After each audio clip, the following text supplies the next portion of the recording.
Hello students, good evening. எல்லாரும் எப்படி இருக்கீங்க? குவார்ட்டர்லி எக்ஸாம் முடிஞ்சாச்சு, மார்க்கு கைக்கு வந்தாச்சு. நாம் நினச்ச மார்க்கை நம்மளால் ஸ்கோர் பண்ண முடியல. எல்லாருக்குள்ளேயும் இந்த ஒரு குழப்பமும் பேரண்ட்ஸ் கிட்ட இருந்து ஒரு சில அட்வைஸும் இந்நேரம் வேகமாக போயிட்டுருக்கோம்.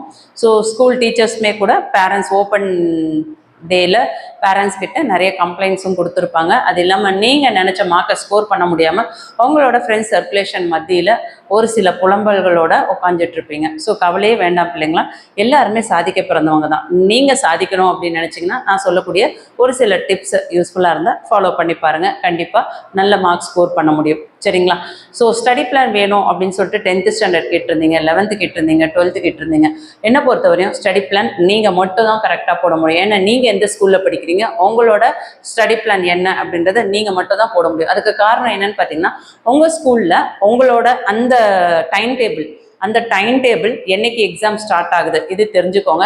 நான் இன்னைக்கு விட்டுருங்க, நாளையிலேருந்து எக்ஸாம் என்னைக்கு ஸ்டார்ட் ஆகுதோ அந்த நாள் வரையும் கிட்டத்தட்ட உங்களுக்கு எப்படி பார்த்தாலும் ஒரு 1 month கண்டிப்பாக கிடைக்கும்.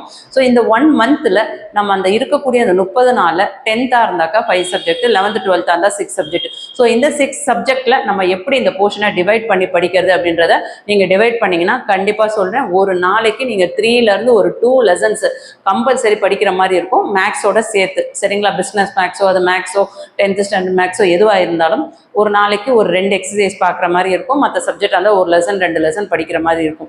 ஸோ எப்படி பார்த்தாலும் ஒரு நாளைக்கு 2 லெசன்லேருந்து 3 லெசன் கண்டிப்பாக நீங்கள் பார்த்தே ஆகணும்.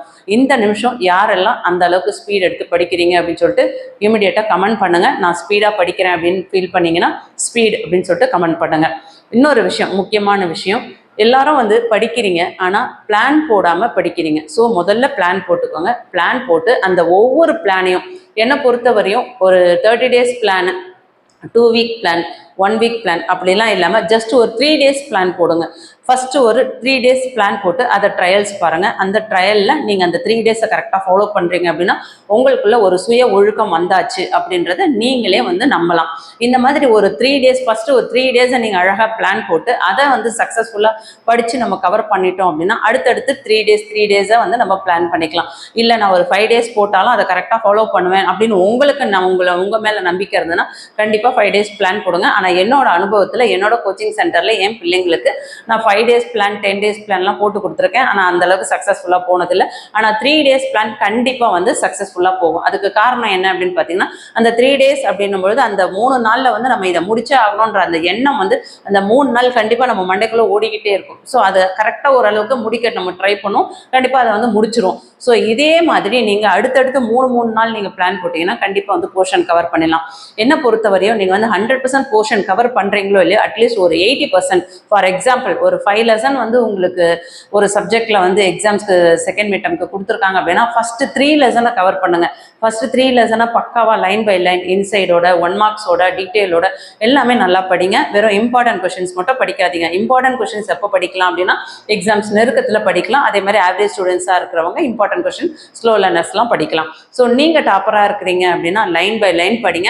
முடிஞ்ச வரையும் எல்லாருமே எழுதி பாருங்கள். வெறும் படிக்கிறது மட்டும் ஒரு நல்ல ஸ்டடி பிளான் கிடையாது. எதை படித்தாலும் அதை நல்லா எழுதி பாருங்கள். ஒரு நாளைக்கு 4 மணி நேரத்துலேருந்து 5 மணி நேரம் படிக்க முடியுதான்னு பாருங்கள். அட்லீஸ்ட் மினிமம் ஒரு 3 மணி நேரமாச்சும் படிக்க முடியுதா அப்படின்றத செக் பண்ணிக்கோங்க. எப்படி படிக்கலாம் அப்படின்னு பார்த்தீங்கன்னா, நீங்கள் ஈவினிங் 6 o'clock வந்தாலும் 6:30க்கு உட்காந்திங்கன்னா 7:30, 8:30, 9:30 இந்த 3 hours எடுத்துக்கோங்க. 10:30 வரையும் ஒரு 4 hours. இந்த 4 hoursல நீங்கள் என்ன பண்ண போகிறீங்க, 6:30லேருந்து ஒரு 7:30 வரையும் நீங்கள் படிக்க போகிறீங்க. அந்த 7:30லேருந்து ஒரு 7:45 ஒரு பிரேக்கு, 7:45லேருந்து 8:45. ஸோ 8:45லேருந்து ஒரு 9 o'clock பிரேக்கு, திரும்ப 10லேருந்து ஒரு 10லேருந்து ஒரு 11 இல்லை 10:45 அந்த மாதிரி. நீங்கள் ஒரு 45 minutes இல்லை 1 hour டைமை வந்து ஸ்ப்ளிட் பண்ணி பிரேக் எடுத்துகிட்டு படிக்கும் பொழுது உங்களுக்குள்ளே ஒரு சுய ஒழுக்கம் கண்டிப்பாக நம்ம வரும்.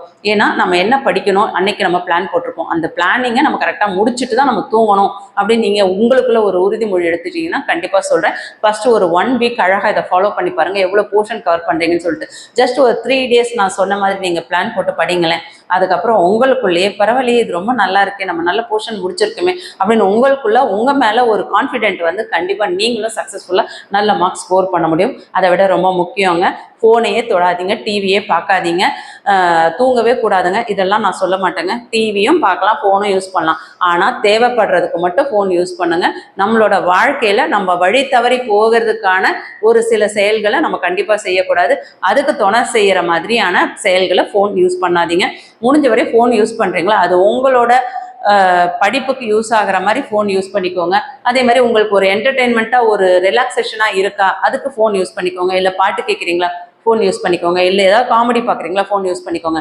ஆனால் உங்களுக்குள்ள ஒரு செல்ஃப் கண்ட்ரோல் இருக்கணும். ஒரு 10 நிமிஷம் யூஸ் பண்ணணும், இல்லை ஒரு 5 நிமிஷம் யூஸ் பண்ணணும் அப்படின்னு நினச்சிட்டு அதுக்குள்ளே அதை தூக்கி வச்சுட்டு அதுக்கடுத்து நம்ம படிக்க வேலையை நம்ம பார்க்க ஆரம்பிச்சிடணும்.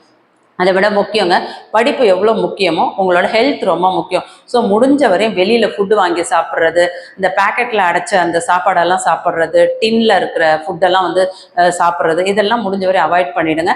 அதை விட ரொம்ப ரொம்ப முக்கியம் தூக்கம் ரொம்ப அவசியம். ஒரு நாளைக்கு குறைந்தபட்சம் ஒரு 6 மணி நேரமாவது தூங்கணும், அதிகபட்சம் ஒரு 8 மணி நேரமாவது தூங்கணும். அட்லீஸ்ட் ஒரு 7 ஹவர்ஸ் படுக்கணும் அப்படின்றது கண்டிப்பாக உங்களுக்குள்ள வச்சுக்கோங்க டைமிங்கு.